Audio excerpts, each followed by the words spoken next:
Mobil sedan tua milik Damar melaju menembus hujan malam, meninggalkan kompleks perumahanku yang kini terasa seperti sarang maut. Lampu-lampu jalan berpendar kabur di balik kaca mobil yang dipenuhi air hujan. Aku duduk membeku di kursi penumpang, tubuhku gemetar tak terkendali. Bukan hanya karena dingin, tapi karena kenyataan yang baru saja menghantam hidupku. Suamiku sendiri, Rangga, adalah pembunuh anak kami. Damar menyetir tanpa banyak bicara. Sesekali ia melirikku, seolah takut aku akan hancur berkeping-keping di detik berikutnya. Tangannya mencengkeram setir terlalu kuat. Rahangnya mengeras. Aku menunduk, memeluk boneka beruang aksa yang masih kubawa.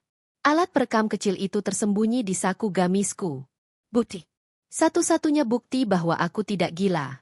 Bahwa semua ini nyata. Bahwa anakku dibunuh perlahan oleh ayahnya sendiri. Sasha, suara Damar akhirnya pecah, pelan tapi berat. Kita sudah hampir sampai. Aku tidak menjawab. Aku hanya memandang kosong ke depan. Mobil berbelok memasuki kawasan tua di pinggiran kota. Bangunan-bangunan kusam. Lampu redup. Jalanan sepi. Akhirnya mobil berhenti di depan sebuah apartemen kecil. Catnya mengelupas, tampak seperti bangunan yang sudah lama dilupakan manusia. Inilah tempatnya, kata Damar. Apartemen paman aku. Sudah kosong bertahun-tahun. Tidak ada yang tahu. Ia turun lebih dulu, membuka pintu untukku. Begitu kakiku menyentuh aspal, lututku hampir menyerah. Damar cepat menopangku. Aku berjalan tertatih menaiki tangga sempit ke lantai 2. Apartemen itu gelap dan berdebu. Damar menyalakan lampu. Cahaya kuning redup menyinari ruangan kecil dengan sofa tua, meja kayu retak, dan jendela berterali. Begitu pintu tertutup dan terkunci, aku runtuh. Tubuhku melorot ke lantai. Tangisku pecah. Bukan tangis pelan, tapi tangis yang keluar dari dasar jiwa. Tangis seorang ibu yang kehilangan anak.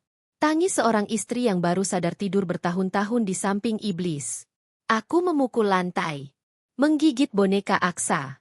Mengguncang tubuh sendiri. Kenapa kamu, nak? Kenapa harus kamu? Isakku pecah. Damar berjongkok di depanku. Tidak memeluk. Tidak menghentikan. Membiarkanku hancur. Karena dia tahu, kalau tangisan ini tidak keluar sekarang, aku akan mati dari dalam. Entah berapa lama aku menangis. Sampai akhirnya suaraku habis. Mataku perih. Dadaku terasa kosong. Aku terduduk lemas bersandar ke dinding. Damar menyodorkan segelas air. Tanganku gemetar menerimanya. Kamu aman di sini, katanya pelan. Rangga tidak akan menemukanmu. Aku menggeleng pelan. Dia akan mencari, bisikku. Dia tidak akan berhenti. Damar menatapku serius. Dan kita tidak akan diam. Aku mengangkat wajahku. Menatapnya. Aku tidak mau hanya selamat, Damar. Suaraku serak, tapi dingin. Aku mau keadilan. Damar mengangguk. Aku tahu. Aku merogoh saku gamis. Mengeluarkan alat perekam. Menyerahkannya padanya. Tolong dengarkan lagi. Damar memasang earphone. Mendengarkan suara aksa. Lalu suara Rangga. Wajahnya berubah. Otot rahangnya menegang. Tangannya mengepal. Dia monster. Gumamnya. Aku menatap lantai. Bu Mira juga sudah mati. Damar terdiam lama. Kita tidak bisa langsung ke polisi, katanya akhirnya. Pak Surono terlalu kuat. Koneksi kemana-mana. Aku menelan ludah. Lalu, kita harus bagaimana? Damar menatapku lurus. Tatapannya tidak lagi hanya milik seorang sahabat, tapi seorang pemburu. Kita kumpulkan bukti yang tidak bisa disangkal. Aku terdiam. Di dalam diriku, sesuatu mulai berubah. Kesedihan masih ada, tapi perlahan digantikan oleh sesuatu yang dingin, keras, gelap. Aku akan lakukan apapun, kataku pelan. Apapun. Damar mengangguk. Kalau begitu, kita mulai malam ini. Malam itu, aku tidak tidur. Aku berdiri di kamar mandi apartemen itu, menatap pantulan wajahku di cermin pecah. Wajah perempuan yang matanya bengkak. Rambut panjang kusut. Wajah istri patuh. Wajah korban. Aku memandangnya lama. Lalu aku mengambil gunting kecil dari tas P3K Damar.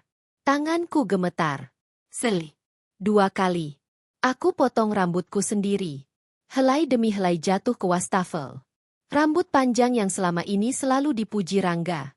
Rambut yang selalu ia belai setelah meminumkan vitamin pada Aksa. Aku potong pendek. Berantakan. Tidak rapi. Tidak cantik. Tapi bebas. Aku melepas gamis hitamku. Menggantinya dengan kaos longgar dan jaket tua milik Paman Damar. Di cermin, aku hampir tidak mengenali diriku sendiri. Sasha yang lama, istri yang percaya, ibu yang patuh, telah mati bersama Aksa. Yang tersisa adalah seorang perempuan kosong. Dan perempuan kosong tidak takut kehilangan apapun. Aku keluar dari kamar mandi. Damar menatapku terkejut. "Kamu yakin?" tanyanya. Aku mengangguk. Mulai sekarang, aku bukan lagi Sasha yang dulu. Damar menghela napas. "Besok kita mulai dari kantor Rangga." Aku menatap jendela. Ke arah kota gelap. Aku tahu ada brankas di ruang kerjanya. Damar menoleh cepat. "Kamu yakin?" Aku mengangguk pelan. Di balik lukisan besar. Kombinasinya? Dadaku bergetar. Tanggal lahir Aksa. Damar menutup mata sesaat. "Baik." Malam itu, di apartemen kecil berdebu, seorang ibu berduka, dan lahirlah seseorang yang baru. Pagi datang tanpa ampun. Langit Jakarta abu-abu pucat, seperti wajah mayat yang belum sepenuhnya dingin. Aku berdiri di kamar mandi apartemen kecil itu, menatap diriku di cermin retak. Perempuan di sana, bukan lagi Sasha. Rambutku pendek, berantakan. Wajahku pucat. Mata sembab tapi kosong. Damar berdiri di belakangku, menyodorkan seragam biru muda. "Mulai sekarang, kamu Sumi," katanya pelan.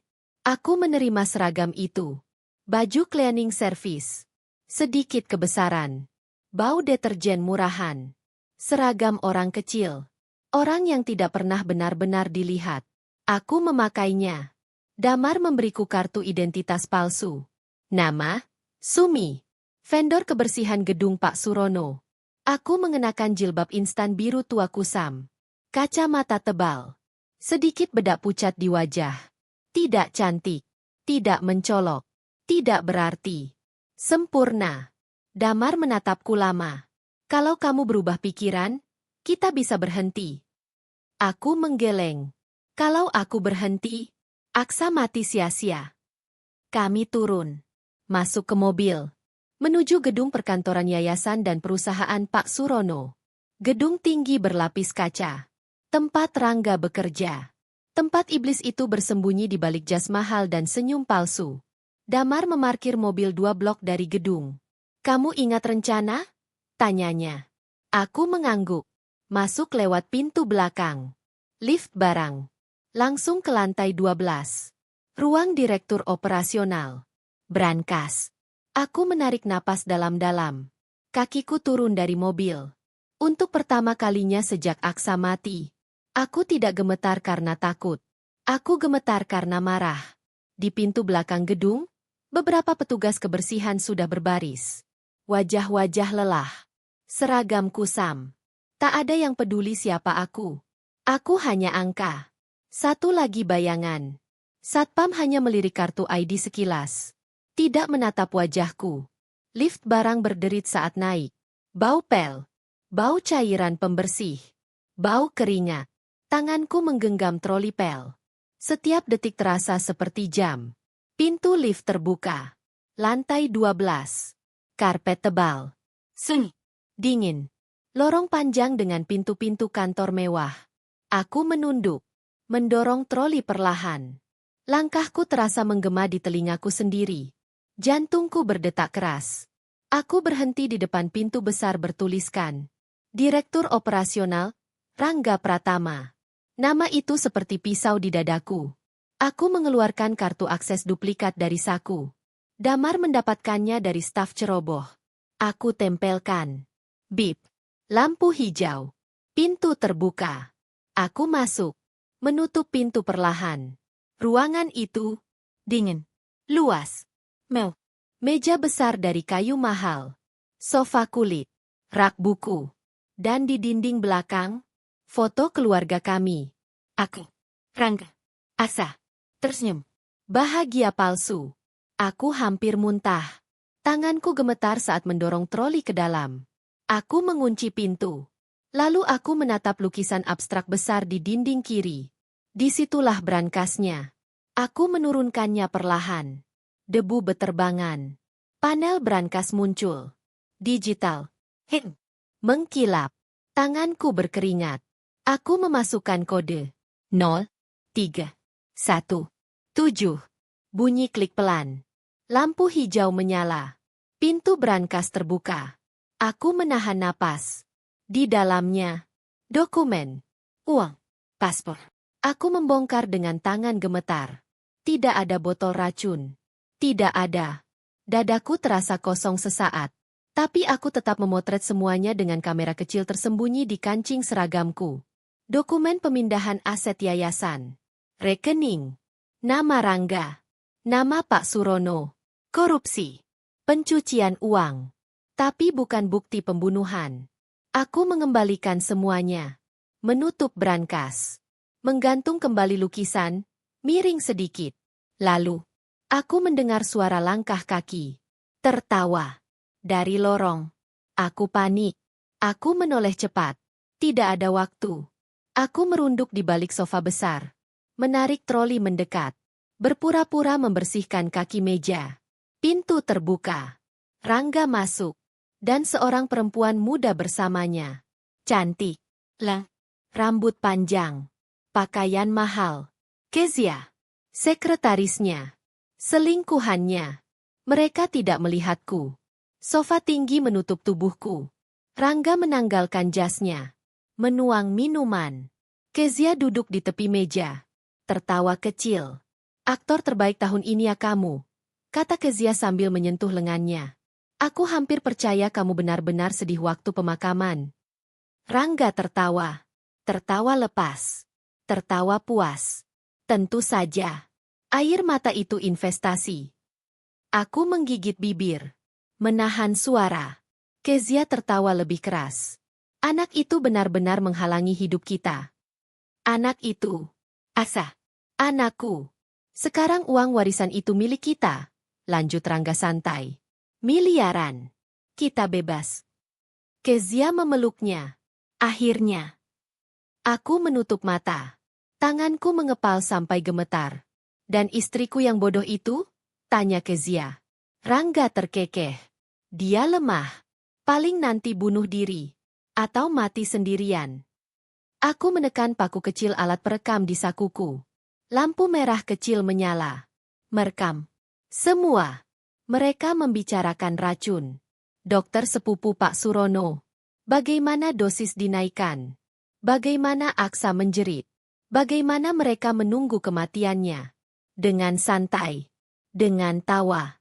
Air mataku menetes. Tapi tidak jatuh ke lantai. Aku telan. Aku simpan. Aku rekam. Setelah mereka keluar, aku menunggu 10 menit. Baru aku berdiri. Tubuhku gemetar hebat. Bukan karena takut. Karena amarah. Aku mengeluarkan mobil-mobilan kecil dari saku jaket. Mainan Aksa. Aku letakkan tepat di tengah meja Rangga. Di atas dokumen-dokumen rapi. Pesan tanpa kata. Aku lalu keluar. Pintu menutup. Lorong kosong. Lift. Turun. Keluar gedung. Masuk ke mobil damar. Begitu pintu tertutup, aku muntah.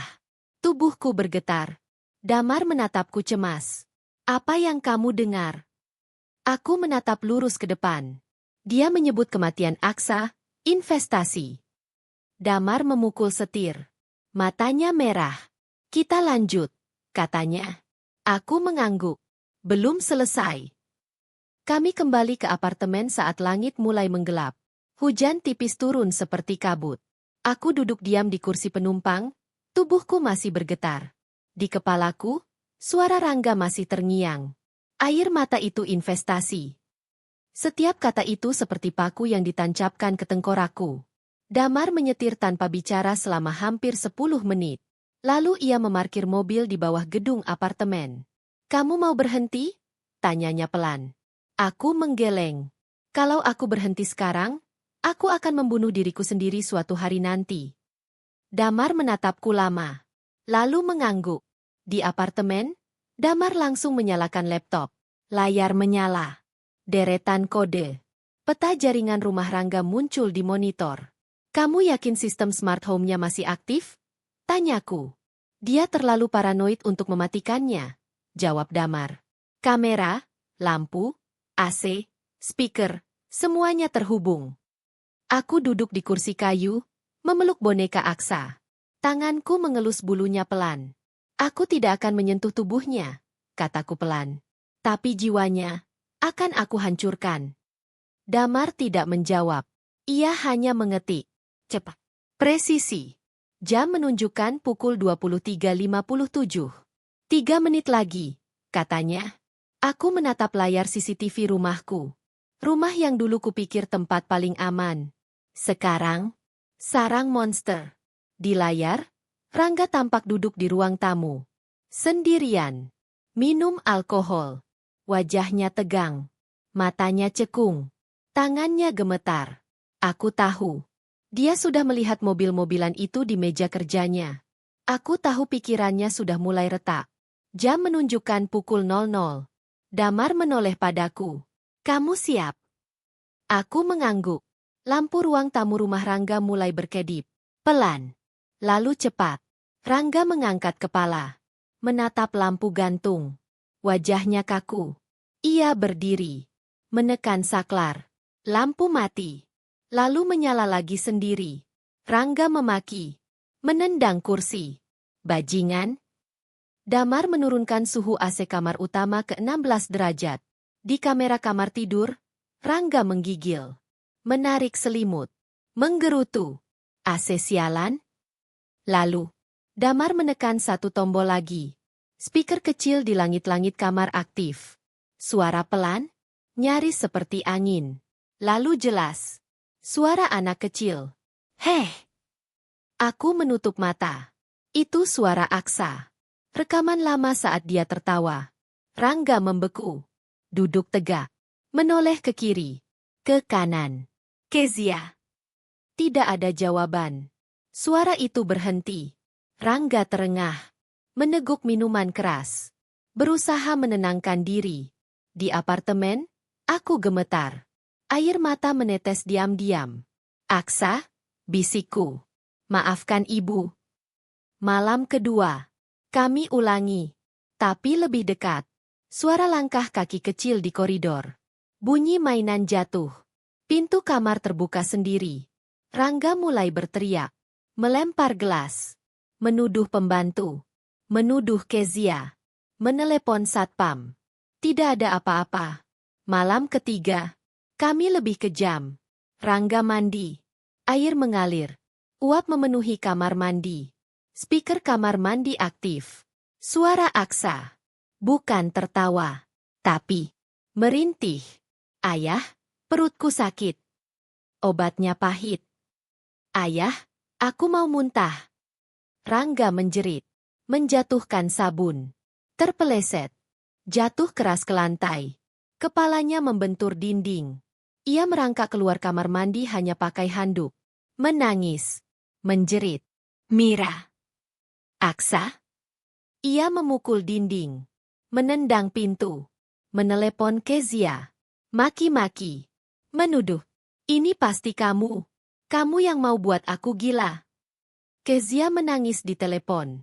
Bersumpah tidak tahu apa-apa. Rangga membanting ponsel.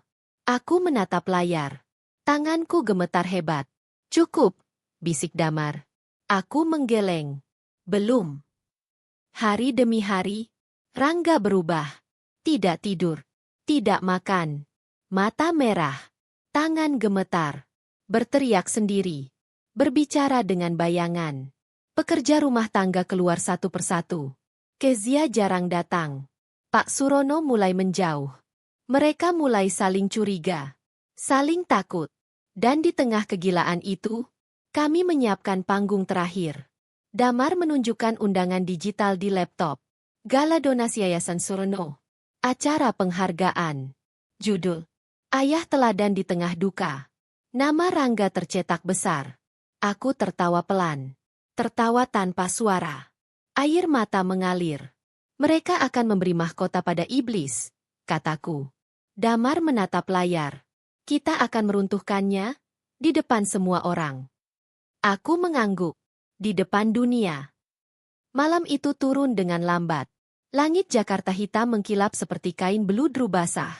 Lampu-lampu kota menyala satu persatu. Seolah tidak tahu bahwa di bawah cahayanya, sebuah sandiwara besar akan diakhiri dengan darah dan kehancuran. Aku duduk di dalam mobil van sewaan bersama Damar, terparkir di sudut parkiran Hotel Bintang 5 tempat gala Yayasan Surono diselenggarakan. Tanganku dingin. Bukan karena takut, karena terlalu tenang. Di layar laptop Damar, kamera-kamera gedung sudah aktif. Aula besar, karpet merah, meja bundar dengan taplak putih. Lampu kristal menggantung megah. Orang-orang berjas mahal dan gaun berkilau berdatangan. Mereka tertawa, berfoto, meneguk wine. Tidak tahu bahwa malam ini mereka akan menyaksikan bangkai moral manusia. Target datang, bisik Damar. Aku mencondongkan tubuh ke layar. Mobil hitam berhenti di depan pintu hotel. Rangga turun lebih dulu. Wajahnya tirus. Kantung mata hitam. Pipi cekung. Tubuhnya kurus. Dia tampak seperti orang yang sudah tidak tidur berminggu-minggu. Di belakangnya, Pak Surono turun dengan langkah kaku. Tua, tapi masih terlihat berwibawa. Masih memakai topeng dermawan. Kezia muncul beberapa langkah kemudian. Cantik. Make up sempurna. Tapi matanya gelisah. Tangannya terus meremas tas kecilnya. Mereka berjalan masuk. 3 penjahat. Dengan topeng manusia terhormat. Aku menatap wajah Rangga di layar. Suamiku. Pembunuh anakku. Jantungku berdetak lambat. Tenang. Seperti drum pemakaman. Di aula, acara dimulai. MC berbicara panjang tentang kepedulian. Tentang anak-anak. Tentang kemanusiaan. Aku ingin muntah. Kamera menangkap Rangga duduk di meja depan bersama Pak Surono dan Kezia. Rangga tampak gelisah. Terus menoleh ke belakang. Seolah takut ada sesuatu mengikutinya. Dia meminum air putih berkali-kali. Tangannya gemetar. Pak Surono menepuk bahunya. Berbisik sesuatu. Rangga mengangguk kaku. Lalu, MC memanggil namanya. Dan kini, mari kita sambut penerima penghargaan Ayah Teladan di Tengah Duka. Bapak Rangga Pratama. Tepuk tangan menggema. Rangga berdiri. Langkahnya tidak stabil. Seperti orang berjalan di atas kaca pecah. Dia naik ke panggung. Lampu sorot menyorot wajahnya. Wajah yang dulu kucintai. Sekarang terasa asing. Dia menerima piala kristal. MC menyerahkan mikrofon. Silakan, Pak Rangga. Rangga menelan ludah. Menatap hadirin. Menarik napas. Aksa, anak saya, adalah cahaya hidup saya. Aku menutup mata sesaat. Lalu membukanya kembali.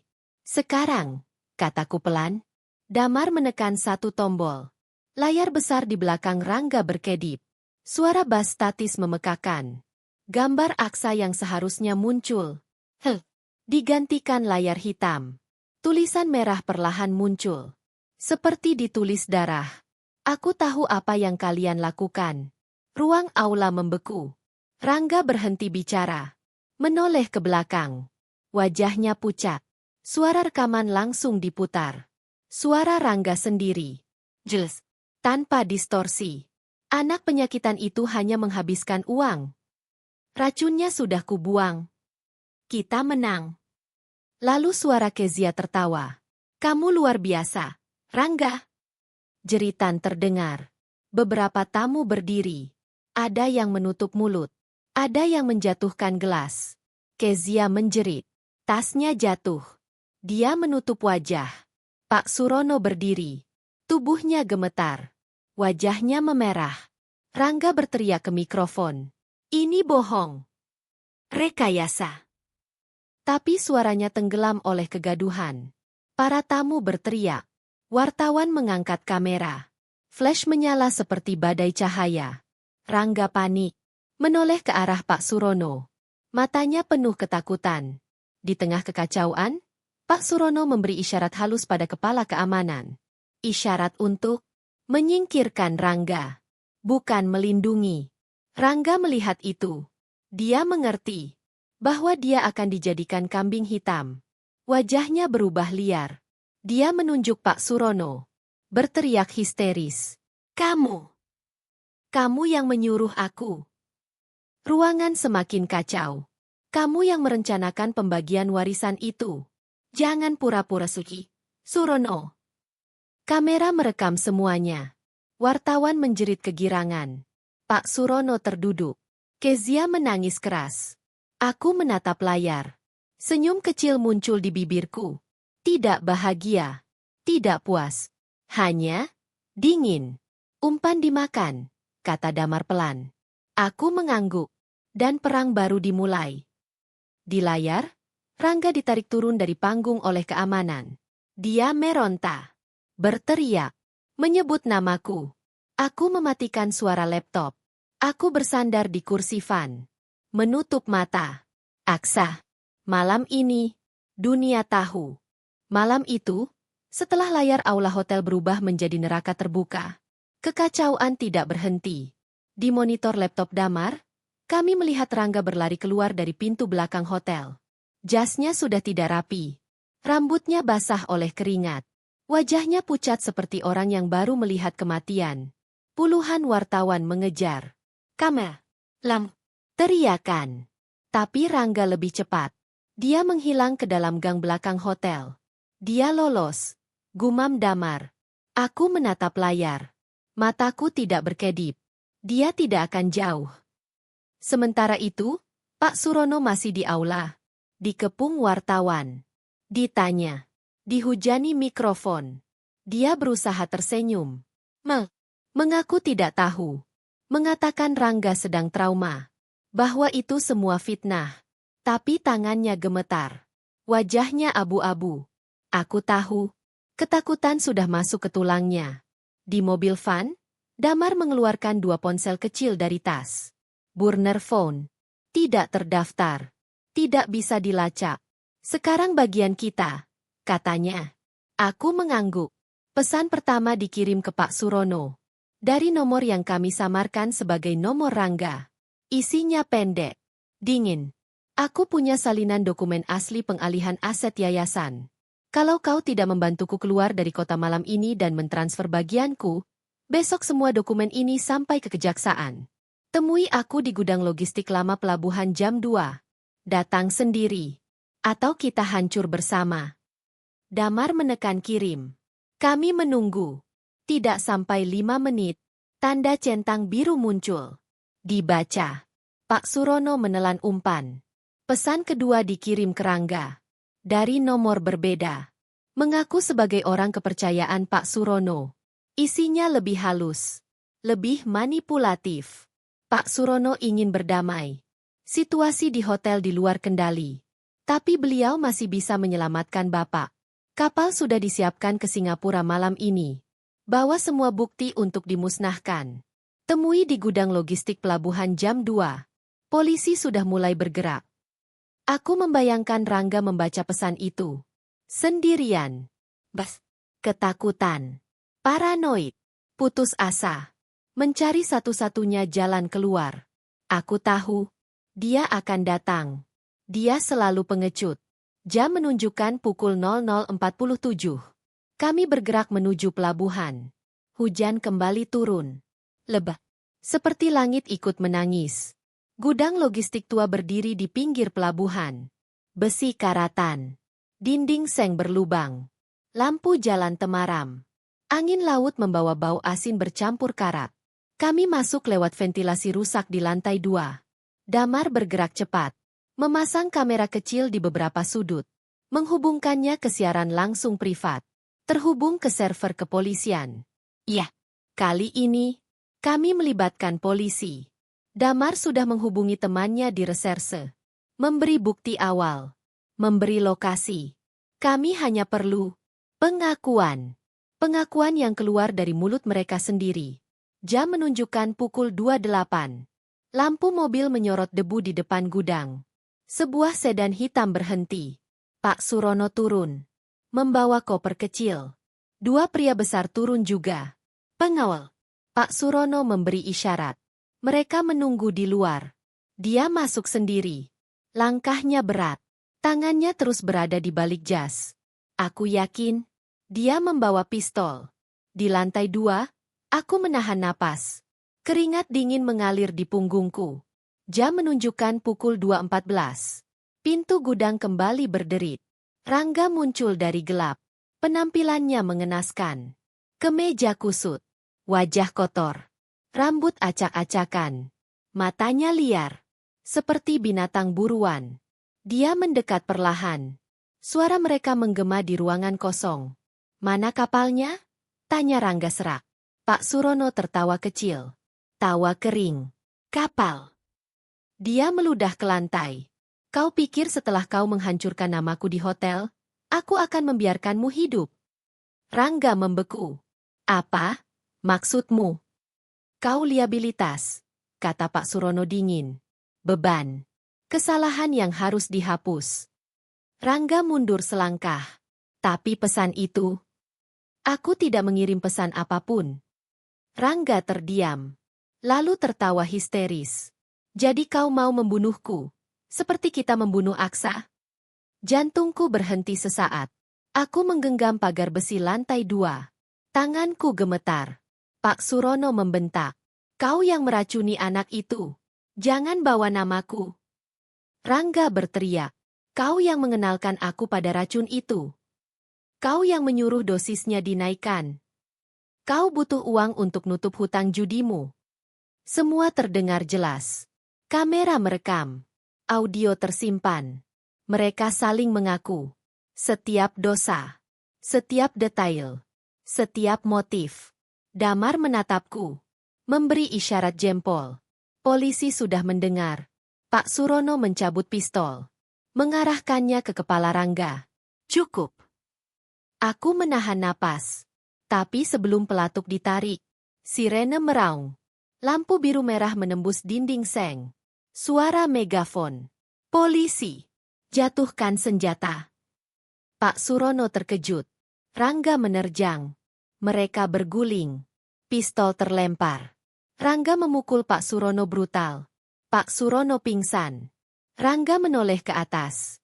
Ke arah kami. Ke arah kamera. Matanya bertemu mataku. Untuk pertama kalinya sejak galah, kami saling menatap. Aku membuka jilbab instanku sedikit. Menampakkan wajah asliku.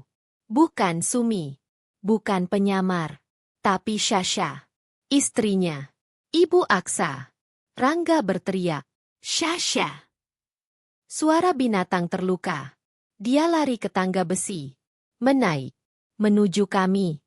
Rangga menaiki tangga besi seperti binatang yang terluka. Langkahnya berat. Napasnya terdengar kasar. Penuh kebencian. Penuh kegilaan. Sasha. Teriakannya menggema di seluruh gudang. Aku mundur selangkah. Jantungku berdegup pelan. Anehnya tenang. Damar menarik lenganku. Kita pergi. Sekarang. Kami berlari menyusuri jembatan besi lantai 2 menuju pintu darurat atap. Di bawah, suara polisi makin dekat. Sepatu-sepatu menghantam lantai beton. Teriakan perintah. Suara senjata dikokang. Tapi Rangga tidak peduli. Yang ada di matanya hanya aku. Pintu atap kami dobrak. Angin laut dan hujan menghantam wajah kami seperti cambuk. Atap gudang licin. Glek. Ing. Lampu polisi berkedip dari kejauhan. Kanan, teriak Damar.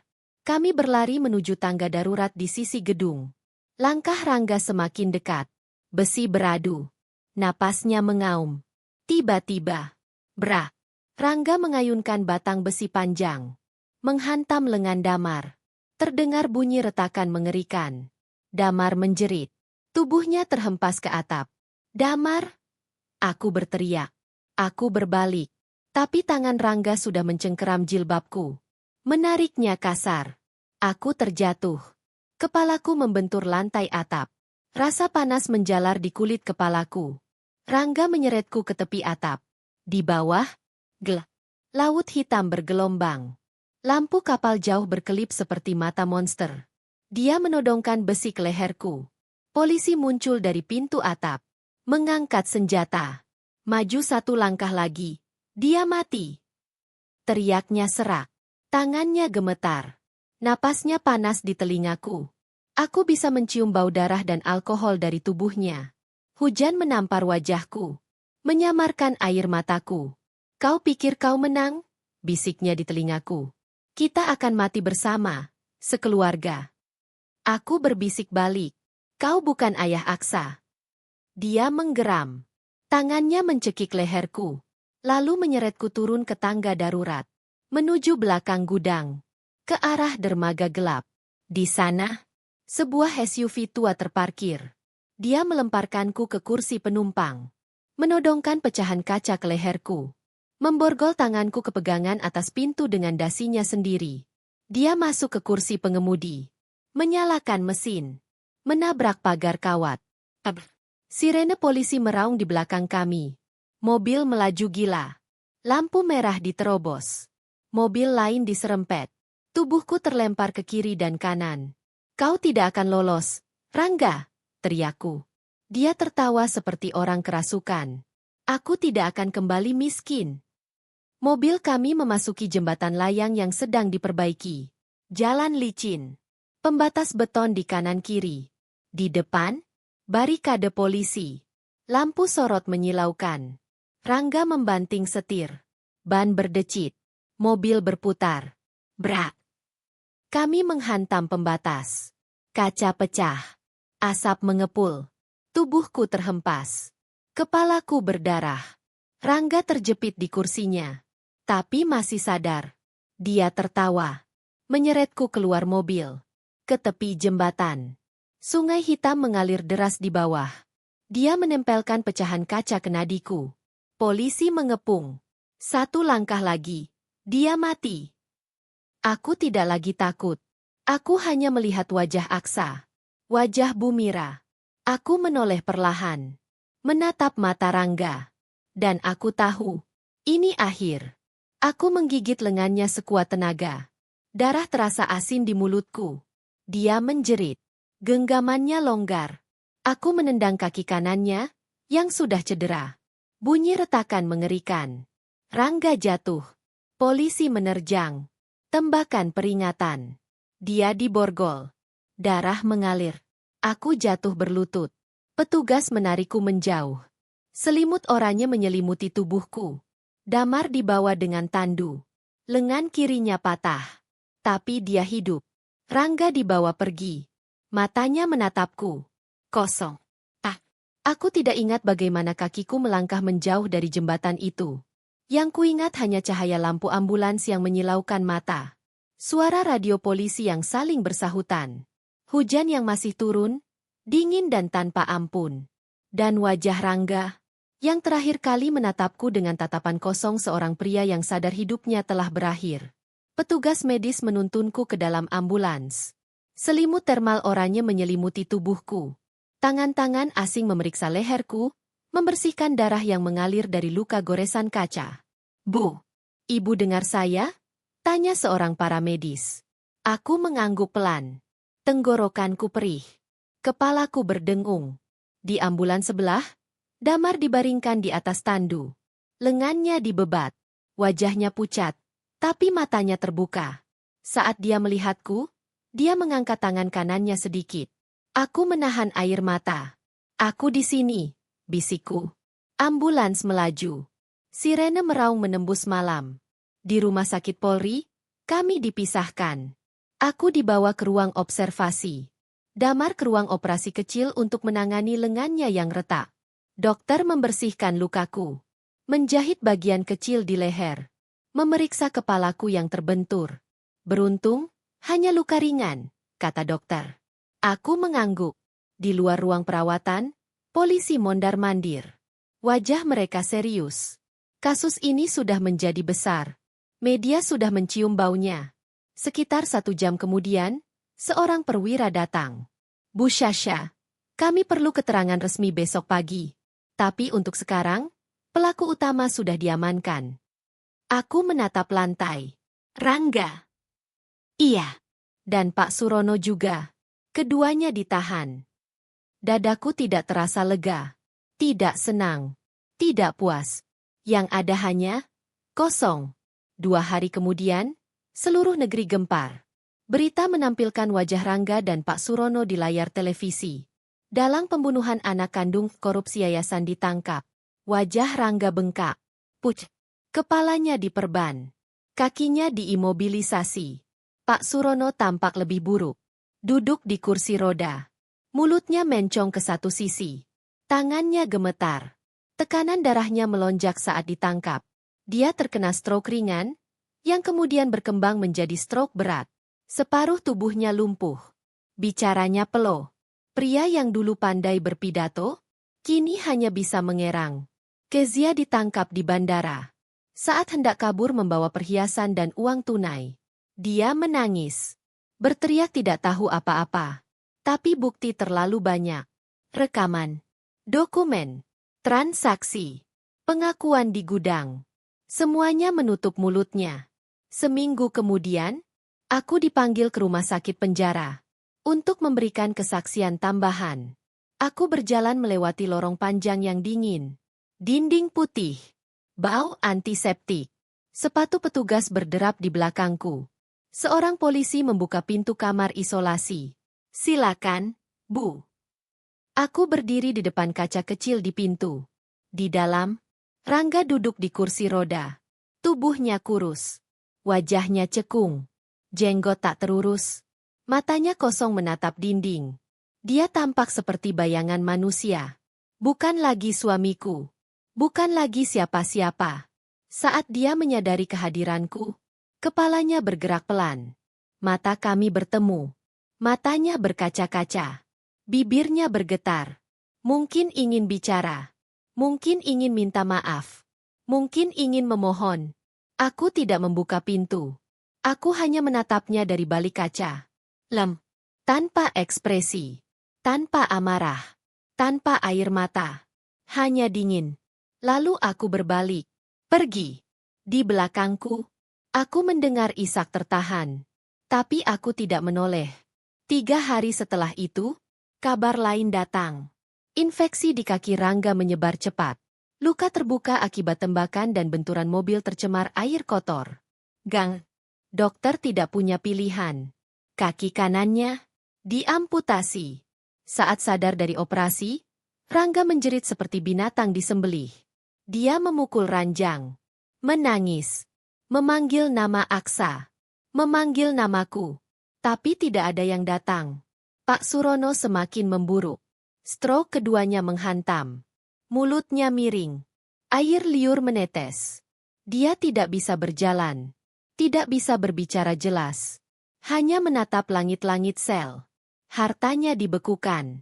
Keluarganya menjauh. Nama besarnya hancur. Kezia dipindahkan ke tahanan wanita. Wajahnya lebam karena dipukul tahanan lain. Dia disebut perempuan pembunuh anak. Tidak ada belas kasihan di sana. Aku membaca semua berita itu sendirian di apartemen kecil. Damar duduk di sampingku. Lengannya masih digips. Kamu menyesal? Tanyanya pelan. Aku menatap layar televisi. Wajah Rangga muncul lagi. Tanpa kaki. Menangis. Aku menyesal. Aku menjawab pelan. Aksa tidak bisa melihat ini. 6 bulan berlalu. Waktu tidak menghapus luka. Tapi membuatnya mengering. Menjadi parut yang tidak lagi berdarah. Hanya perih saat disentuh kenangan. Pagi itu langit Jakarta cerah. Aneh. Setelah semua badai yang kulalui. Aku berdiri di depan cermin kamar rumah baruku. Bukan rumah lama. Bukan rumah penuh racun. Bukan rumah tempat Aksa mengerang kesakitan di malam-malam terakhirnya. Rumah kecil. Tenang. Sederhana. Aku merapikan jilbab krem di kepalaku. Menatap pantulan wajah sendiri. Tidak ada lagi Shasha yang gemetar. Tidak ada lagi istri penurut. Yang ada, Seorang ibu yang pernah hancur dan memilih berdiri lagi. Damar menunggu di ruang tamu. Mengenakan kemeja gelap. Lengannya sudah sembuh.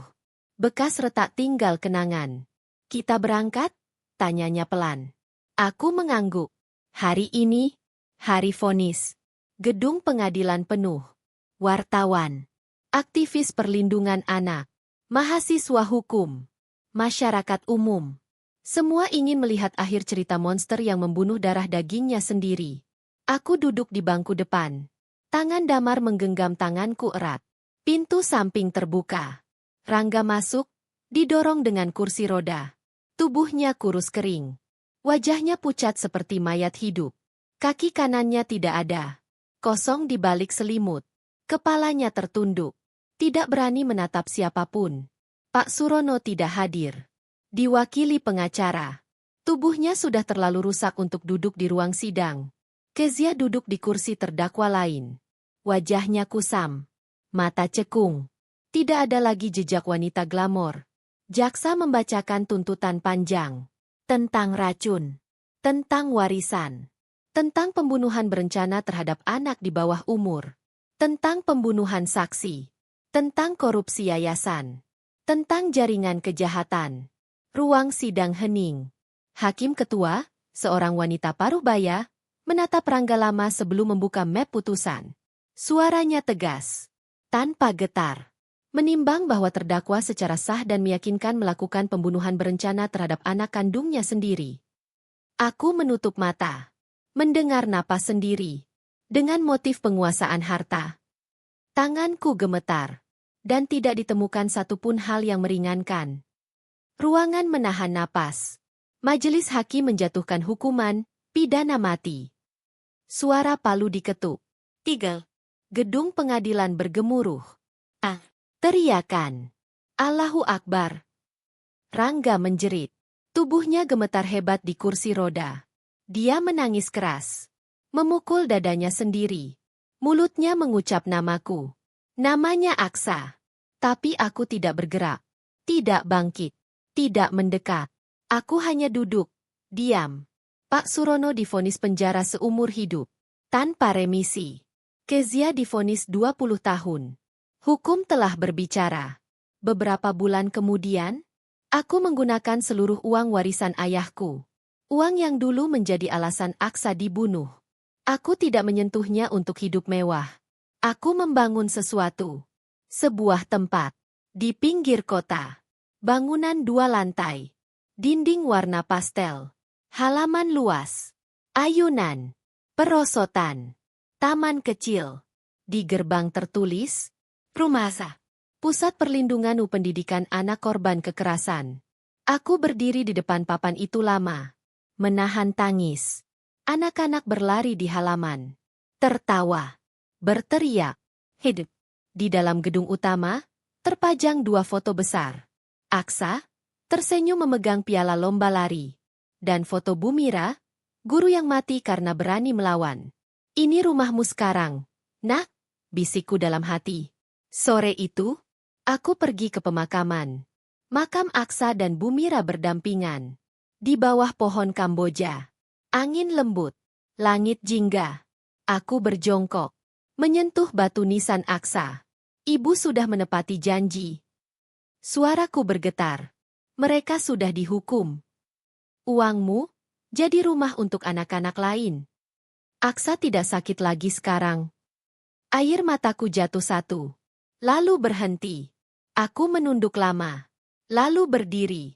Saat itulah, aku melihatnya. Di ujung jalan setapak pemakaman. Seorang anak kecil. Berbaju tidur superhero. Tubuhnya bersih. Wajahnya cerah. Asa. Dia tersenyum. Tidak berkata apa-apa. Hanya melambaikan tangan kecilnya. Perlahan. Seolah berkata, aku baik-baik saja. Ibu. Dadaku hangat. Tangisku pecah sekali. Aku mengangkat tangan. Membalas lambaian itu. Selamat jalan, nak. Bayangan Aksa memudar. Bersama cahaya senja. Aku berbalik.